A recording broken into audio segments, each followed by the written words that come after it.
लोकांसाठी, लोकक्रांतीसाठी जनहित प्रवर्तक बनलेले निर्भीड, निपक्षपाती web portal, YouTube channel city line news like करा, कमेंट करा, सबस्क्राईब करा, बेल आयकॉनवर दाबून शेअर करायला विसरू नका.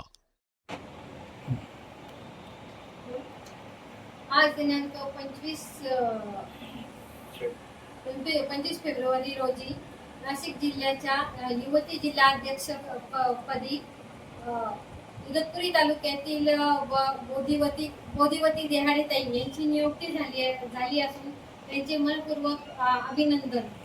बोधिवती देहाडेताई ह्या गेल्या 2-3 महिन्यापासून आमच्या संपर्कात असून त्यांचे जे उल्लेखनीय कार्य आहे, त्यांचे काम आहे, विद्यार्थी जन आक्रोश मोर्चा यांच्यामध्ये त्यांचे धडाडीचे जे सल्ले आहेत, त्यांचे सर्व मागील आडाखडा बघून आपल्या परिवर्तन कामगार सेना संघटनेचे अध्यक्ष श्री विशालजी भदरगे यांच्या मार्गदर्शनाखाली हे पद देण्यात आलेले असून त्यांचे हार्दिक अभिनंदन.